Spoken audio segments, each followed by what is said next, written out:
Hello, everyone. Excuse me. Happy Winning Wednesday. I hope everybody's doing well. It is April here from Offer HR and Business Solutions. Dropping in and chatting with you. I'm going a little later today. Again, I hope your Winning Wednesday is going wonderful.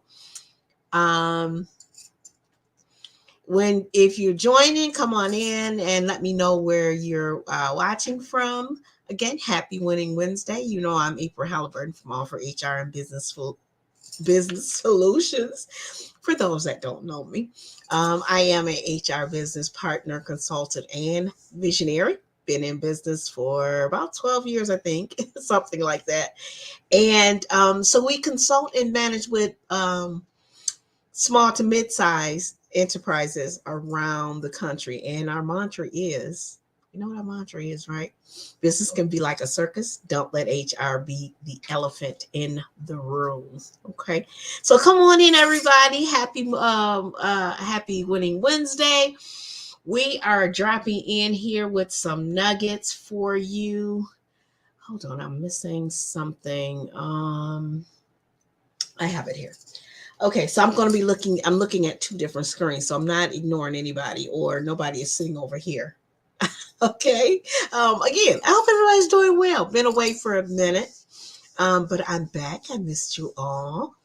Again, let me know where you're watching from.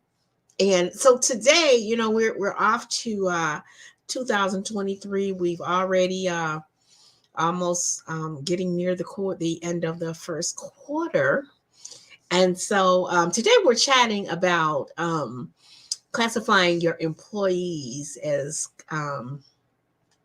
misclassifying your employees as independent contractors. And so for those of you who don't know, well, I think everybody knows that it can be very costly. It can be extremely costly.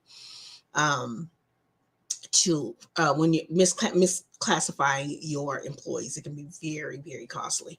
And so before the changes came about in the I can't remember when these particular changes came about, but off the top of my head, but it's been about I believe it was like the Obama administration. Don't quote me on that. Okay. But that change, before then, people are, employers just, kind of automatically would, if they were dealing with construction workers and all different kinds of, different job titles, they would just they would classify them as independent contractors. That way the independent contractors are not, they're responsible for their own taxes. So the employer does not withhold those taxes.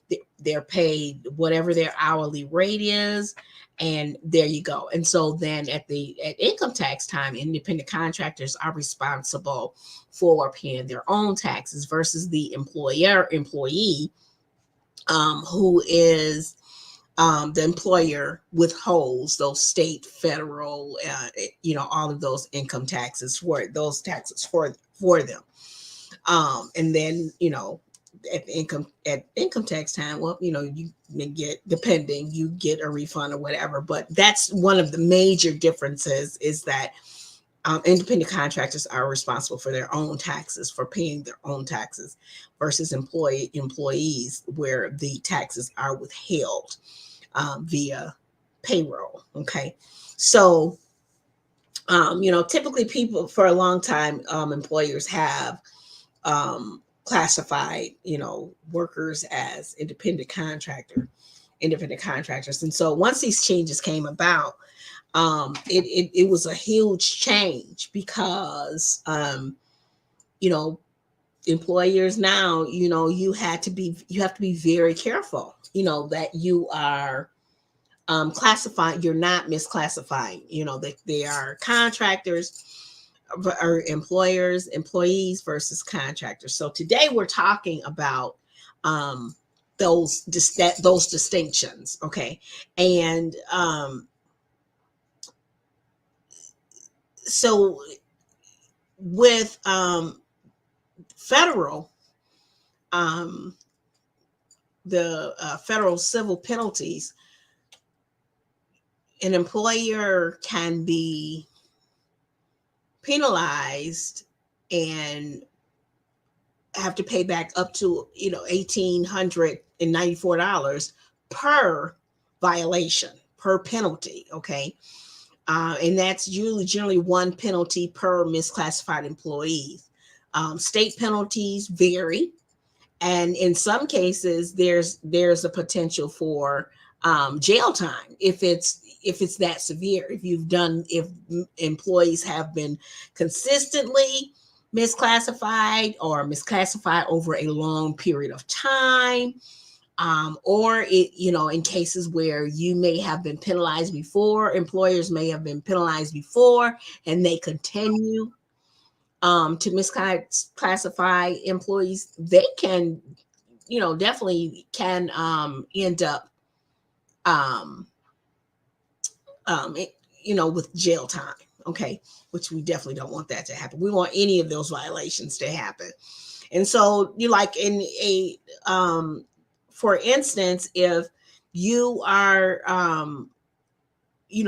not misclassifying independent contractors and employees, and you are, say, not paying the overtime, and so you are charged, if an employee is, let's say, um, miss due to the miscalculation, um, their pay was reduced to by $2,000, then that employer, once you have been penalized, okay, after the investigation and everything, then you will end up owing them 4,000 as opposed to that 2,000. That's just one example.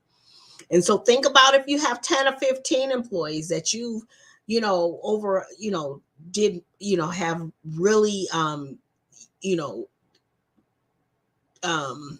what's the way to put it? You as an employer have, 10 or 15 employees that you've done this with. That can be very costly. And again, if you've done this over a long period of time, think about all those accumulations. So again, it can be very costly. So let's jump into um um the um some of the distinctions, okay? And so when it comes to employees versus independent contractors, keep in mind that there are three areas it's about control. And so there are three areas that this distinction is going to take place. And that's with behavioral, finance, and the type of relationship. Okay. So the behavior is how they are how is the person, the employer or the contractor, either one, how are they control? So are you controlling what hours they're working? Are you controlling when they start, when they get off from work? Is this a project by project basis? And so those are ways. So, again, if you, for example, you have an employee that is coming from to work every day from 9 to 5, you're controlling their hours. That's an employee, as opposed to you having an independent contractor, and that independent contractor may be working on a project, but they go when they want to. They may work Monday from 10 to 2. They may Tuesday work, 1 to 5, but they are controlling their own hours. Okay. And also with the financial, that's the second area. So with your employees, you know that you are paying them, you're withholding their taxes. The federal, state, all of those through via your payroll system. With your independent contractor, you're not doing that. You're just paying them strictly either per the project or hourly, even if you're paying them hourly. So if you're paying them $10 an hour, and they're responsible for their own taxes. And then the type of relationship, again, how are you controlling them? So that employer employee relationship, or the client slash independent contractor relationship. Are you controlling what they're doing with their with the project? Like, are you managing them daily, or are they working independently, and things of that nature? So those are the key areas: behavioral, finance, and the type of relationship that you are um, that you are the relationship between the independent contractor and the employee. Now, with your behavioral control, again, we talk about the type of control that you have for them over that independent contractor slash employee. Okay. Do you have what control do you have over that control that person, the type of instructions you're giving them? Are you giving them daily instructions, or are you perhaps giving them instructions on how things on the project itself, not necessarily how to do the project, but what the beginning looks like and what the end should look like? Okay. So those are the type of instructions. Your employees, you may give them different daily instructions. Well, I need this done this day, and then Tuesday you want this done. Whereas, again, with your independent contractors, you're giving them instructions at the beginning of the project, and then at the end, assessing if it's completed and if it's completed correctly. That's where we come in with again, the degree of instruction. How often are you giving it daily, or are you, doing it at the beginning of the project, and you know, um, maybe once or twice you may ask questions, but you're generally giving to them the instructions at the beginning of the project, and then at the end, is it done correctly? Okay. Evaluation systems with your employees, you may do 90-day evaluation, 6 month, 1 year. Whereas evaluation system for independent contractor, again, is going to be at the beginning. This is what the project looks like, and this is what the final project. You may check here and there and see how things are going, but you're not evaluating them till at the end, once the job is completed. Okay. And then the training is another behavioral control. So you are training your employees throughout the tenure with the company on different areas. Whereas your independent contractors, you're not necessarily training them, because most of them come in their skills already. So you may do a certain degree of training at the beginning, because you want this done on this project.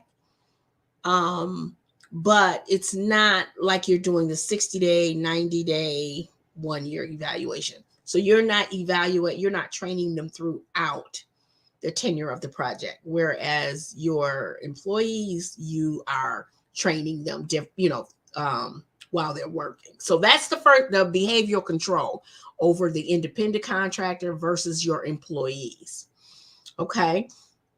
When we talk about the financial control, remember, with your employees, you're withholding those taxes through your payroll system. Whereas with your independent contractors, you're paying them per project, or you're paying them hourly. I mean, per that project or hourly, but you're not withholding the taxes. They're responsible for their own taxes. Okay, so that's the key one. This significant the investment. Um, are you doing reimbursed expenses? So with your independent contractors, a lot of times they may buy tools and things for or materials for the project, and they give you at the end, they may give you, or during, a receipt, and and then you reimburse them for that. That does not happen with your employees. Your employees are using whatever um, tools, or computers, whatever that the employer is providing. So that's one of the big differences. Your the services available to the market are what kind of services are this independent contractor, offering. And so what services are they supplying you with? Are they staining your windows, for instance? Are they cleaning your windows, for instance? Or are they working on a project? Are they building you a deck? Okay. And then the method of payment, is it via payroll? Now, a lot of times with the independent contractors, you can put them on your payroll as well as your employees. But again, the big difference is that you are not withholding the independent contractors' taxes; they're paying their own taxes. Okay, so that's the difference in the financial control, and then the type of relationship. That's the third one. That distinguishes the degree of control. Is there a written contract? There are with independent contractors, you should always have some kind of contract or agreement or something. A lot of companies, employers, especially with your higher end jobs, will do employee or employee agreements. The employee benefits, you may offer health insurance for your employees, which you generally, they don't do that with independent contractor. Is this a permanent relationship, or is it a project by project basis? Okay. And so that's the type of relationship. Is it a contract? Again, with your independent contractors, I've seen several cases where there's the independent contractor and the client. That's kind of the way I just distinguish it: the employee and employer relationship, or the client and independent contractor relationship. But with the contract, with the independent contractor, you should always have some kind of contract outlining the scope of the service or the product or whatever is being exchanged. Okay, so that's the difference that we have in the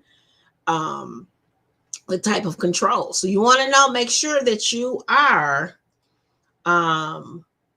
you're classifying your independent contractors and your employees correctly. If you have questions, be sure to drop them below. I'll be glad to answer any questions you have. Most workers are employees, most. Okay. But this can be a very, very costly mistake. So it's one you definitely don't want to have. If you have any questions, be sure to drop them and let me know what questions you have, and I'll be glad to answer those questions for you. Okay, so that's what our topic is today. We got a lot of things going on to offer HR and business solutions. Been away for a minute, but I'm back, and don't forget that we have our Freedom Friday HR question, and so you can be sure to drop your Freedom Friday HR question on any of our social media platforms. We select your question, and guess what? You get a free gift. We answer them on Friday mornings. So drop your question, and we're getting off to the start, folks, for the 2023 year. And so we want to do what we can, do everything we can, make sure our employees have what they need to do the best job possible. And so we really, talk about the different things. I work on a lot on, I focus a lot on the HR risk management. Okay. So that is generally putting, right, those, those policies, those procedures, those practices in place so that your employees know right off the bat, this is what we stand for. We want to protect our employees. We want a great workplace culture, and we want a culture of accountability. So that when things may not be going correctly or so well with an employee, you're able to jump in and say, hey, what's going on, and help them get back on track. So that the programs that we have, we talk about the HR Foundation, which is a program that we have, and that one is it's an investment of $15,000, and that one is our program. It focuses on doing your a complete HR audit, and you're preparing your employee handbook, whatever state you're in, your new hire orientation. We prepare that. And then there's a series of 12 different trainings that we go over with you, or we administer to you. And they are on progressive discipline, on performance management, how to do a performance management, the employee complaint system. It's not enough to just have that we have employee complaint system in our handbook, but you want to make sure your employees know, in the event there's a need for one, in the event there's a need for those practices,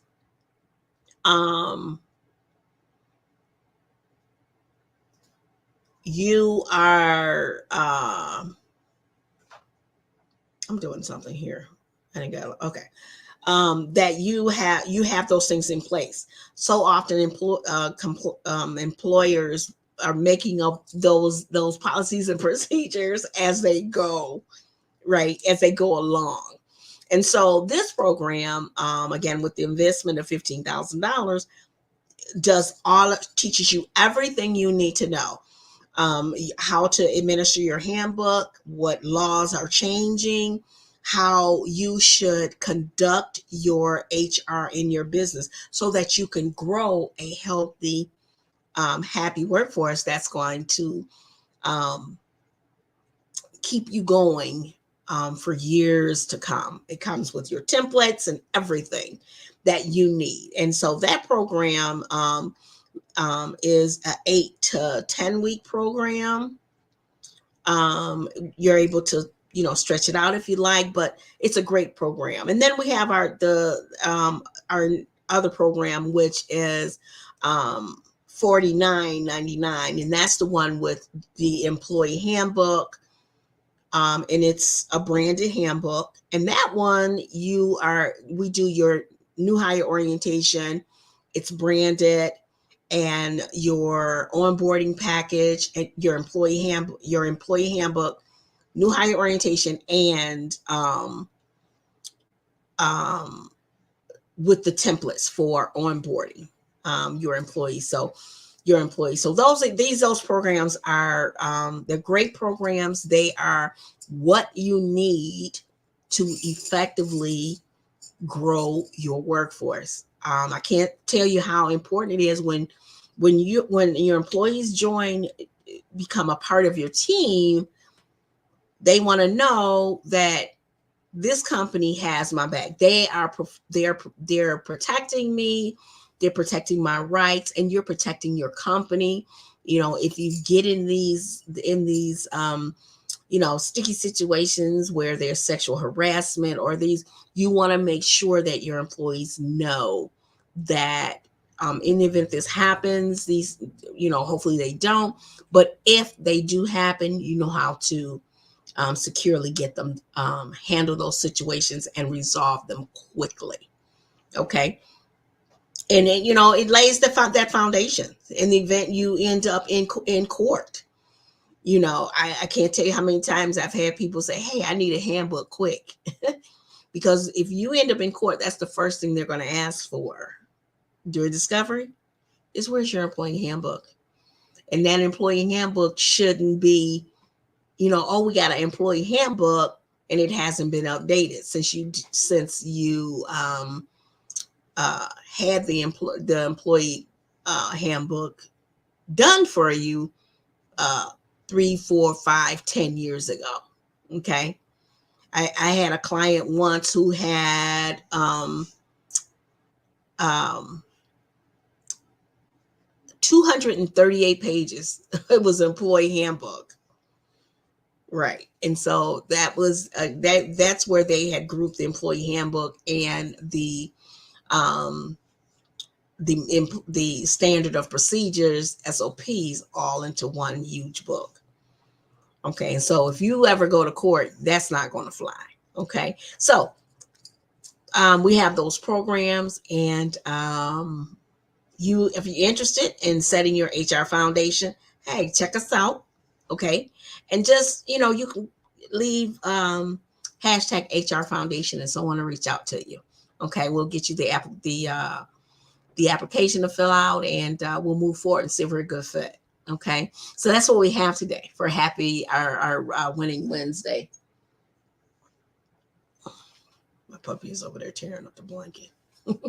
Okay, so happy Winning Wednesday, everyone. Have a wonderful day. It's very windy out there, so be careful.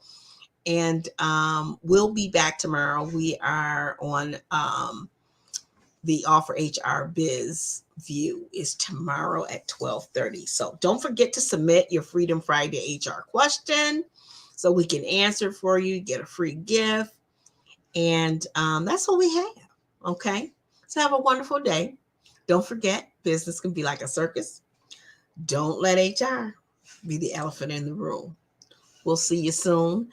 Don't forget to, hey, follow us on Facebook at Offer HR. We have the Offer HR, the Small Business Success Hub. That our Facebook group, our free Facebook group, the hub the academy is launching, and we pushed it out again, and so it'll be launching the first part of March. And the Academy Hub is where you can subscribe monthly, and you'll get all kind of HR tips, templates, meetings. We'll have guests in the talking about different HR issues, and it'll be wonderful. You'll be glad you did it. So we'll keep you posted on that one. Everyone, I want you to have a wonderful day, and I will see you soon. Follow us on Facebook, Instagram, Offer HR, Twitter, Offer HR. We're on LinkedIn at Offer HR and Business Solutions. And don't forget to subscribe to the YouTube channel, Offer HR and Business Solutions. Okay. And all of our how-to videos and shows and everything is over there on YouTube. So you want to subscribe. Have a wonderful day, everybody. We'll check you out tomorrow.